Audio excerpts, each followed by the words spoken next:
Welcome to Formosa Dream Chasers. We're your hosts, Mary Ann and Qing-en. Please join us as we explore the journeys amazing people take in pursuit of their dreams. And get insights from their experiences. Let's hit the road. And get started.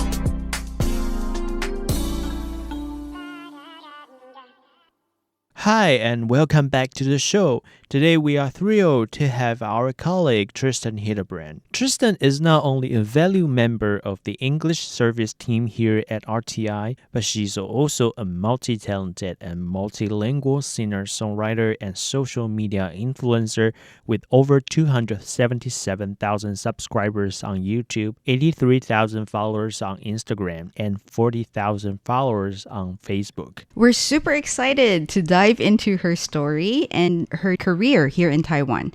So Tristan, maybe we can start with saying hello to our audience and telling us a little bit about yourself. Hello, my name is Tristan and I'm from the US.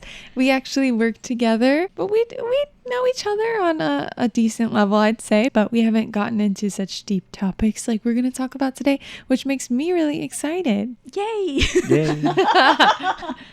Okay. Yeah, so we are very curious about your Chinese name. Tristan's Chinese name carries a positive meaning. Cui, a Chinese surname that resembles the first syllable of Tristan, and Cui Can, which means dazzling light. How did you decide on this name, Cui Can? It sounds very positive, and good. Also very star-like. Oh, good. That's what I'm going for.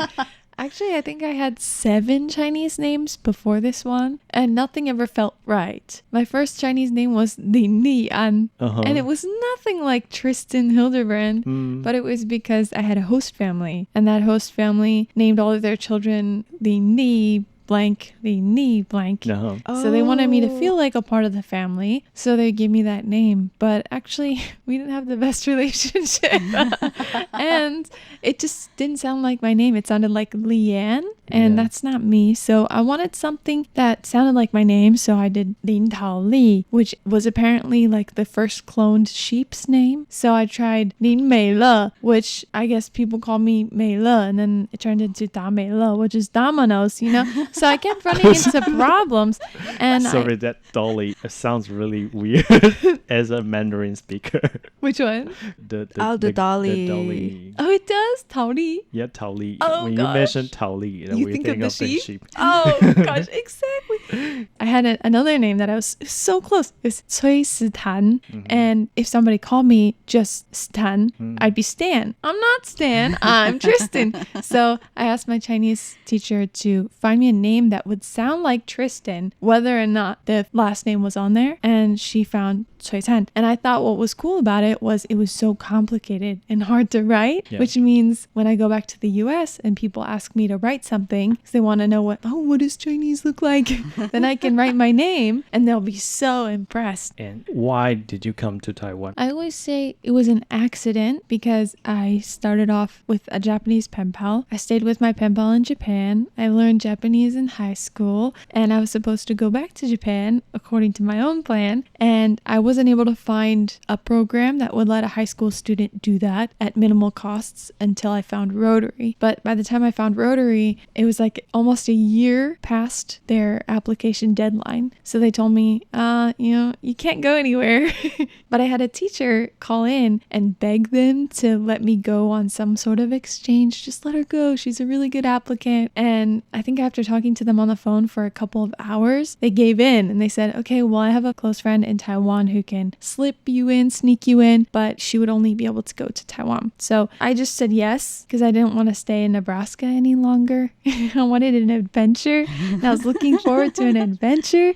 So I said yes, and I ended up coming here. But as to why I decided to stay, I don't think I ever made the decision consciously. It was always a feeling of whenever I go back, I feel like I'm waiting for the next time I come here, and there's something drawing me back. And every time I come here, it's usually for a year at a time. Make a year commitment to a school, to a program, to a job. But every time I just want to keep finding the next thing. But what's the themes that attract you? Like that drew, you're mesmerized by what mesmerizes you? I think Taiwan in general is a very, I would say, charismatic place. And I think the sense of adventure for me is huge. I am from a very, I guess, rural part of the United States, and we have had the same stores, same restaurants for the past 30 years probably, and we don't have anything new show up. So it's not very enriching. We talk about enrichment a lot when we're talking about animals, and you need to provide them with different toys, different things to look at, smell, right? But as a Nebraskan, I felt kind of unenriched. So coming to Taiwan, just being able to walk down a street and see 10 different stores was mind-blowing to me. So I think it's very enriching, and there's a sense of adventure, which when coupled with how safe it is here, I feel like I can go out and adventure safely, and it's very encouraging of that. So I'm always excited to try something new in Taiwan, and there are so many things that I've never tried before. Just going back to your sharing, you actually came to Taiwan when you were in high school. Yeah, as a senior. Okay. And then it sounded like you traveled back and forth, but the total time frame you stayed in Taiwan was actually 10 years or over? Actually, August 21st was my 9th anniversary. Oh, wow. In Taiwan. Happy anniversary, belated. With Taiwan. How did you celebrate? I went on a TV show, 菊光原地. It's a TV show that's broadcasted to military soldiers in Taiwan. Okay. So I had to go record the show. So that was my celebration. Something very authentically Taiwanese. Yeah, You okay. could say that. Milestone. Yes. Like you can make it to the National Defense Yes. Department. That they trust me enough to go on their show. That's pretty cool. And during your time here, did you experience any cultural shocks or challenges? Like things that were interesting or just completely out of your expectation? Yeah, I think familial relationships are a lot different in Taiwan. Like you will rarely hear elders telling their children that they love them, or that they're proud of them, or that they're doing a good job, or to just be themselves. A lot of these things, like words of encouragement, aren't frequently heard. And before I set off on my Rotary exchange, my mentor actually had lived in Taiwan for a year before, and he said, if I can give you one piece of advice, and only one piece of advice to help you through your year in Taiwan, I would tell you that in Taiwan, you could do 99% of things right, and elders will always find that 1% and tell you what it is and tell you to do better. And it's a way that they express their love for you because they want you to do better constantly. So instead of taking it personally, just remember that that's their way of showing affection. And I definitely did feel that. I'm so sorry. I actually understand where you're coming from. And yes, that is quite true.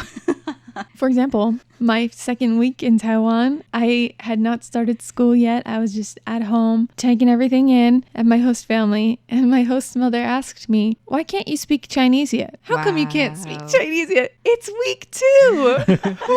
What do you expect? Wow, that must have been quite the cultural shock then. It's a good thing you weren't turned off by that experience, actually. Yeah. I mean, was I a little offended? Sure.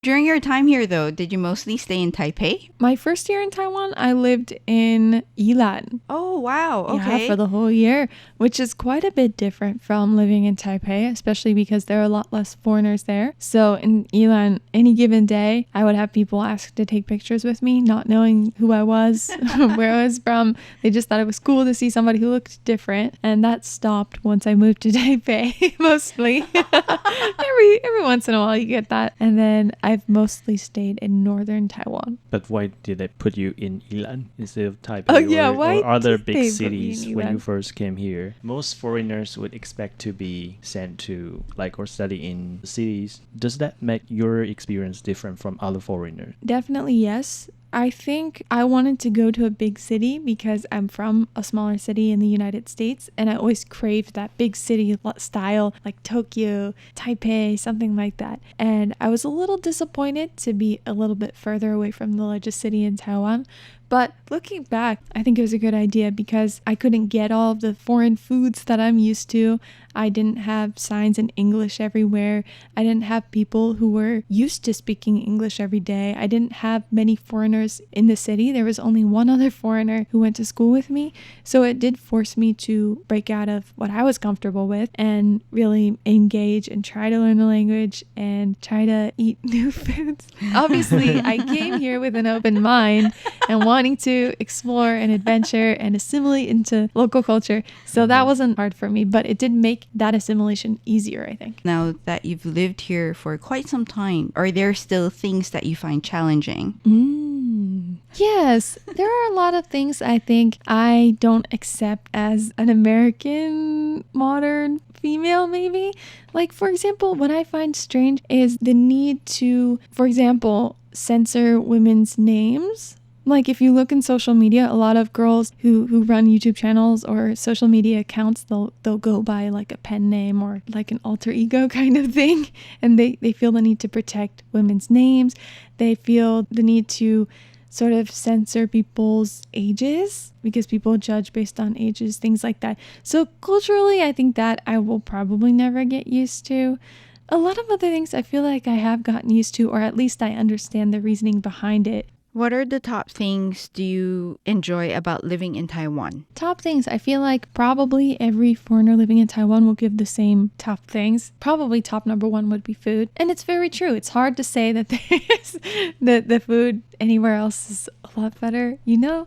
But I think going more specifically, I really do appreciate cafe culture in Taiwan because you can go to a different cafe every single day. They'll have a completely different theme, a completely different menu, different people running it, different coffee beans, etc. And you could still, for years, not try them all, which is really cool because in the US, a lot of times we have a chain, just like chain restaurants, chain cafes. So that sense of adventure, again, comes in there. That's more like everyday lifestyle things that I can do every single day. I also enjoy the attitude that many Taiwanese people have towards foreigners or towards people like me who have dreams and who are trying to pursue different goals. It gives me kind of yes man, where they're always like, yes, you can do it. That's so cool. Go for it. Whereas in the US, if I told my friends I wanted to sing something or make a video, they would ask me why. Like, are you sure? That's kind of cringy. Are you sure? Ew, I don't want to do it with you. Like, people wouldn't shoot videos with me, whereas people in Taiwan are a lot more willing to. I do think that's part of the charisma of Taiwan. And if you have to name 3 highlights or features of Taiwan, what would they be? But apparently you shared one, and what others that you would tell other foreigners if they hesitate to visit Taiwan? One of them, I think, would be nature. And I didn't realize that one until my sister came to Taiwan because I'm not a huge nature person, but she and my friend came out here and they were just in awe over the different forests and mountains and hiking paths that were around. And they kept asking me, can we go to like more temples in the mountains with these paths? And can we go see more waterfalls? They were really entranced by the nature. So nature would be another one. Food is definitely one. What are some options for the third one? What would you say? That's a good question. Maybe culture. That's very general, but we do have a lot of different cultures here. And I think indigenous cultures are highly ignored, and they have like totally different food ways and different ways of thinking about making sense of the world. And that's, I think, a good source of where we can learn a lot about the world. Yeah, absolutely. I do think as a foreigner coming to Taiwan, even if you're really curious about indigenous cultures, you're also struck with the dilemma of how do I interact with this culture without it just being a touristy experience, right? There are places that will give you the wardrobe, they'll give you the song and dance. You can experience it in a day, when in reality, like if you think of a culture you're familiar with, you could not realistically experience and come to understand that culture in a day or even a weekend or even a week. So as a foreigner also from the US, I'm a little bit sensitive to that. And I am still searching for the answer of how I can interact with indigenous cultures without making them a tourist destination. Going back a little bit to how you first came to Taiwan, I noticed that you have a degree in international or global studies, and you also have a degree in international relations and security studies. Oh, some of my minors, yeah. I was wondering, did your initial experience here trigger your interest in Asia, and is that why you pursued these courses? I majored in global studies and got minors in East Asian studies and Japanese. My university didn't offer a major in Japanese. They also didn't offer a minor in Chinese. That would have been nice, you know.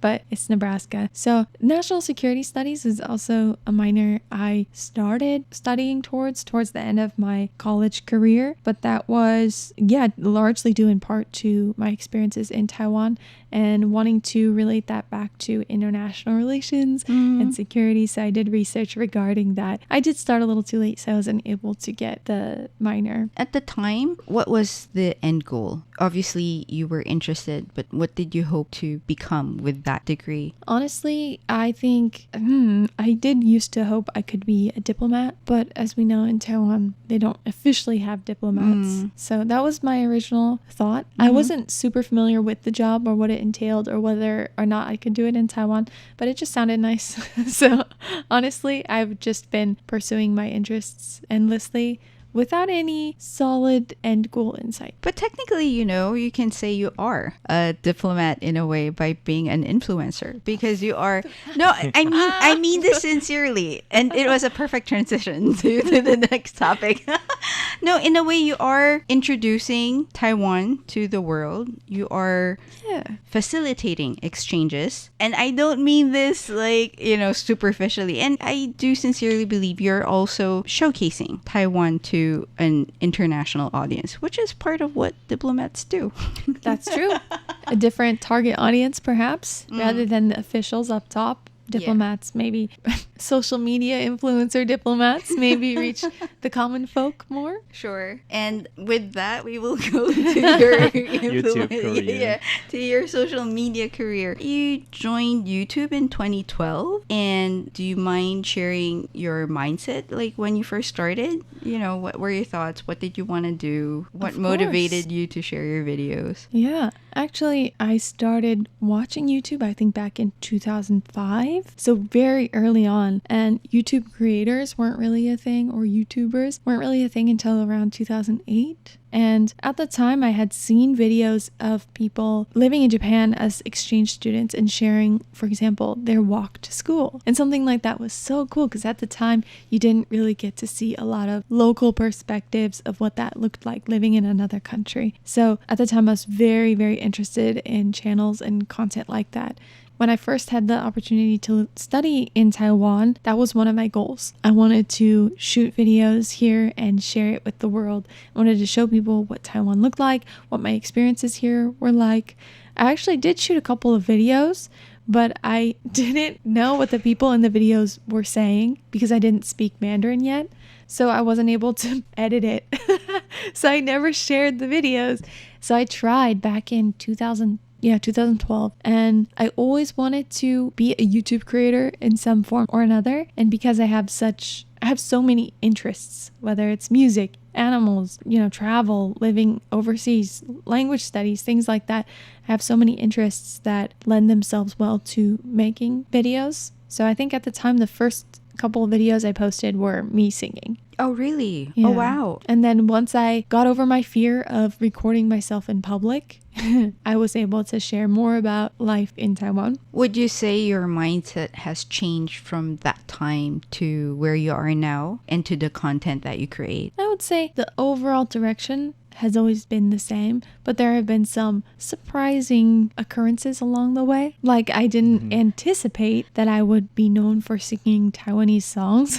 When I first started out singing and posting videos online, actually I tried really hard to sing some Mandarin songs that I thought sounded nice, or English songs, and they just didn't really get picked up. People, maybe after they watched it, they didn't feel like anything resonated with them. They didn't feel the need to share. And it kind of happened by accident that I did on a whim share something singing in Taiwanese, and people ended up loving it. I didn't expect that, but I'm glad it happened because it's something I enjoy and other people enjoy. I hope you're enjoying Tristan's story on how she started her career as an influencer in Taiwan. Remember to tune in to our next episode when we do a deep dive with Tristan on what being a social media influencer is actually like. Again, this is Formosa Dream Chasers. See you next week.